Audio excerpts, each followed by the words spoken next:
आज की कक्षा में आप सभी का स्वागत है। आज हम पढ़ने जा रहे हैं ओमिशन ऑफ डिफिनिट आर्टिकल। तो यहाँ जो है रूल पहला देखिए, नियम 1 रूल फर्स्ट है, don't use the if the names of the author come before their famous works but use the if the names are used after their work. तो यहाँ कहा गया है कि इसको ध्यान से देखिए, यदि if the names of the author, यदि लेखक का नाम, यदि ऑथर माने लेखक होता है, यदि लेखक का नाम उनकी कृतियों से पहले आता है, फेमस वर्क जो उनकी कृतियां, देयर फेमस वर्क जो उनकी कृतियां हैं उसके क्या होता है, कम से आने आता है, बिफोर पहले, उनकी कृतियों से पहले आता है, तो किसका प्रयोग करेंगे, द। तो द का प्रयोग डोंट यूज, वर्जित है, द का प्रयोग नहीं करेंगे। फिर से देख लीजिए, बात नहीं समझ में आई हो तो देखिए, कहा गया यदि the names of the author, यदि लेखक का नाम, यदि लेखक का नाम देयर फेमस वर्क उनकी प्रसिद्ध कृतियों से बिफोर पहले, कम यानी आता है, तो don't use the, don't use the का प्रयोग ना करें, द का प्रयोग वर्जित है। फिर कहा गया है बट, लेकिन use the if the names are used after their work.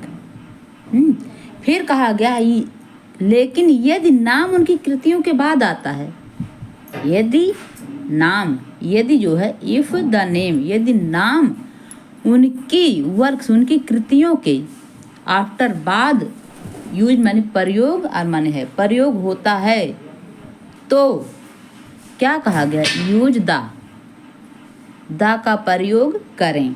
ठीक है, एक लाइन में देखिए, यदि लेखक का नाम उनकी प्रसिद्ध कृतियों से पहले आता है, यदि लेखक का नाम, देखिए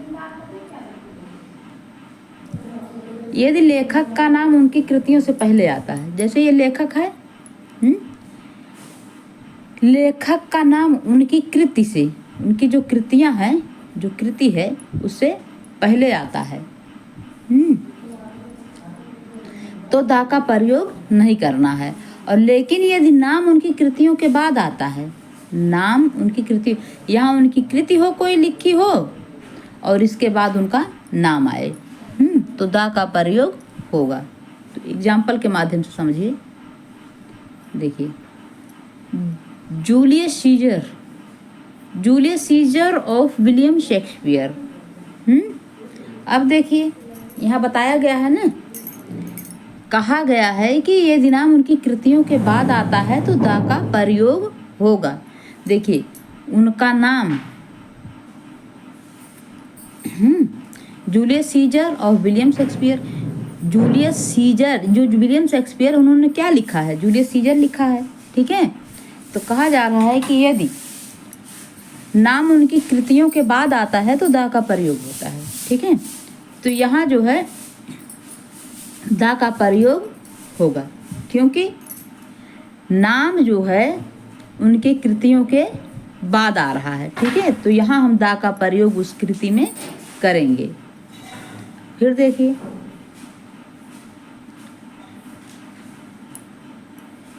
दूसरा है जेम्स जॉयस का Ulysses, Ulysses of James, Ulysses of James Joyce is a modernist novel which was first serialized in the part American journal The Little Review।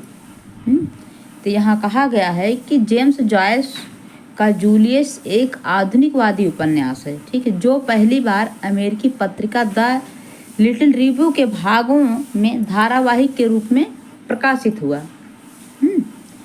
तो अब देखिए ये चीज़ यहाँ भी आई है, यदि नाम उनकी कृतियों के बाद आता है तो द का प्रयोग होगा। अब देखिए द का प्रयोग होगा यहाँ, लेकिन उनकी कृतियों के जो है उनके नाम के क्या है पहले आया है ना। यदि नाम उनकी कृतियों के बाद आता है तो द का प्रयोग होता है। तो यहाँ देखिए द का प्रयोग हुआ है, ये देखिए द का प्रयोग हुआ है क्योंकि उनका नाम जो है वो बाद में आया है।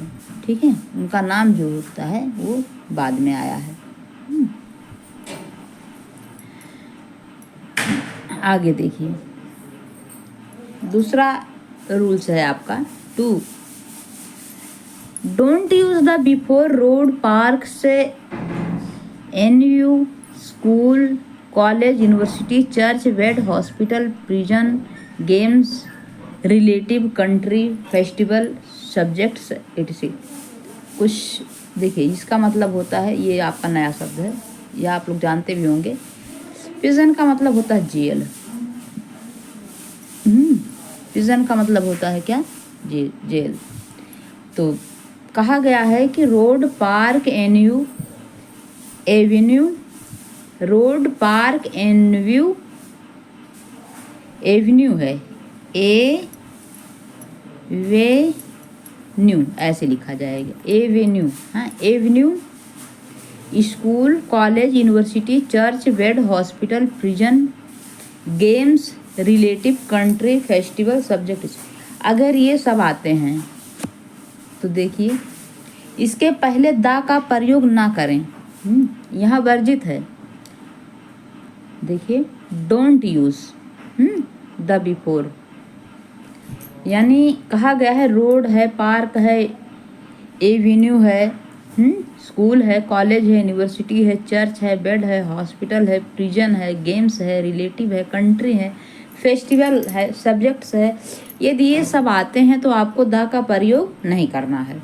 तो देखिए इसके एग्जाम्पल देखिए, we went to the park, we went to the park, हम पार्क में गए। We went to the park, हम पार्क में गए, तो वी वेंट टू पार्क। तो यहाँ जो है देखिए ये जो है क्योंकि पार्क शब्द यहाँ है तो कहा गया है कि नहीं करना है, वर्जित है। ठीक है, हम पार्क में गए तो यहाँ वर्जित है, तो यहाँ द का प्रयोग इसके आगे, पार्क के आगे नहीं होगा। ठीक, आगे देखिए, फिर देखिए, we went for shopping by the Lenin Sarani. अब देखिए यहाँ कहा गया है हम we went for shopping by the Lenin Sarani. We went for shopping by the Lenin Sarani. तो कहा गया है कि हम लेनिन सरानी के पास खरीदारी के लिए गए। ठीक है, तो यहाँ कहा भी गया है कि जो है क्या है, कोई त्योहार, रिश्तेदार, देश, अस्पताल, स्कूल, कॉलेज, रेन्यू, पार्क, ये सब के लिए वर्जित है। तो यहाँ जो है खरीदारी करने के लिए, शॉपिंग करने के लिए जा रहे हैं, तो यहाँ हम जो है लेनिन सारीज जो है इसके आगे दा लगना चाहिए, दा नहीं लगना चाहिए, इसके आगे दा का क्या है, वर्जित है। आगे देखिए, आगे है आपका somehow he managed to work his way through the college। ठीक है, यहाँ द कॉलेज आया शब्द, तो कहा गया है कि द जो है कॉलेज के पहले क्या है, वर्जित है। तो somehow he managed to work his way through college। तो यहाँ बताया गया है कि किसी तरह वह कॉलेज में पढ़ाई पूरी करने में कामयाब हो गया। तो कॉलेज के आगे द का प्रयोग नहीं होगा। यहाँ बस कहाँ कहाँ वर्जित है इसे याद कर लीजिए, बस और कुछ नहीं करना है। अब देखिए, I enjoy going to the church and worshipping God. मुझे चर्च जाना और ईश्वर की आराधना करना अच्छा लगता है, यहाँ कहा गया है। तो देखिए इनकरेक्ट है क्योंकि यहाँ द का प्रयोग हुआ है चर्च के आगे। क्योंकि कहीं वर्शिप की जगह हो तो वहाँ द का प्रयोग वर्जित है। क्योंकि पहले ही बता दिया गया है कि रोड है, पार्क है, एनव्यू है, स्कूल है, कॉलेज, यूनिवर्सिटी, चर्च है, वेड है, हॉस्पिटल है, प्रिजन है, गेम्स है, रिलेटिव है, कंट्री है, फेस्टिवल है, सब्जेक्ट्स है। इन सब के आगे दा जो है क्या है, वर्जित है। तो यहाँ चर्च है ना आया है, तो इसलिए दा का वर्जित किया गया है। ये याद करना पड़ेगा आपको। अब देखिए वही सब आगे देखिए, ये देखिए इनकरेक्ट क्यों है, क्योंकि यहाँ गेम है ना, गेम्स के आगे दा वर्जित है। तो we amused our slaves by playing the games. तो यहाँ जो है, जहाँ गेम शब्द का प्रयोग हो वहाँ दा का प्रयोग नहीं होगा, ठीक है। तो कहा गया है हमने खेल खेल कर अपना मनोरंजन किया, हमने खेल खेल कर अपना मनोरंजन किया। Amused our slaves by playing the games, हमने खेल खेल कर अपना मनोरंजन किया, ठीक। तो यहाँ जो है हमने खेल खेल कर अपना मनोरंजन किया, बस यहाँ दा का प्रयोग नहीं होगा। यहाँ दा का प्रयोग हुआ है, ये गलत है और ये सही है, ठीक है, करेक्ट। दा का प्रयोग नहीं करना है। आगे देखिए, तीसरा है आपका, don't use the before the names of any language but we can use the if the word language is use just after the name of language. तो यहाँ कहा गया है किसी भी भाषा के नाम से पहले दा का प्रयोग ना करें। किसी भी भाषा के पहले, एनी लैंग्वेज यानी किसी भी भाषा के पहले, किसी भी भाषा के नाम से बिफोर, पहले किसी भी भाषा के नाम से पहले दा का प्रयोग ना करें। बट लेकिन फिर बताया गया है अगर भाषा के नाम के ठीक बाद भाषा शब्द का प्रयोग किया जाता है तो हम दा का प्रयोग कर सकते हैं। तब हम जो है भाषा शब्द का प्रयोग कर सकते हैं, ठीक है। जैसे देखिए, the Hindu is our national language. तो देखिए यहाँ Hindi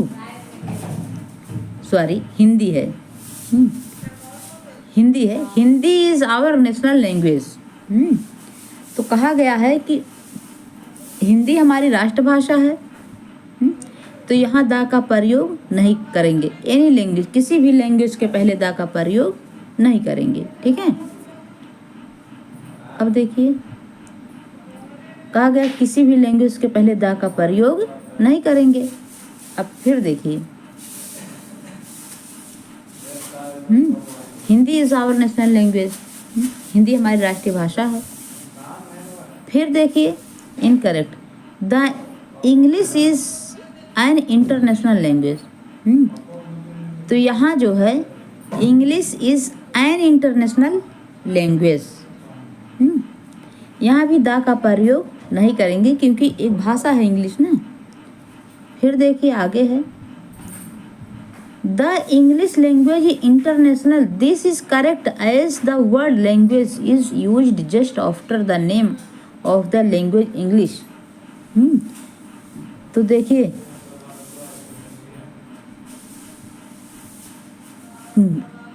English N international language, तो यहाँ कहा गया है कि ठीक सब किसी भाषा के नाम से पहले दा का प्रयोग ना करें, लेकिन अगर भाषा के नाम के ठीक बाद भाषा शब्द का प्रयोग किया जाता है तो हम दा का प्रयोग कर सकते हैं, ठीक है। अब देखिए भाषा शब्द का कहीं प्रयोग हुआ है नहीं, दोबारा किसी भाषा नहीं, यहाँ इंग्लिश वहाँ इंग्लिश नहीं लिखा गया है, ठीक है। तो यही बताया गया है कि the English language international, this is correct as the word language is used just after the name of the language English. तब जाके हम जो है भाषा शब्द का, तब जाके हम दा का प्रयोग करेंगे, नहीं तो दा का प्रयोग नहीं करेंगे, ठीक है। आगे देखिए, फिर यहाँ देखिए इधर चौथा नियम क्या आपका कह रहा है, 4 रूल्स देखिए, don't use the before the names any lake.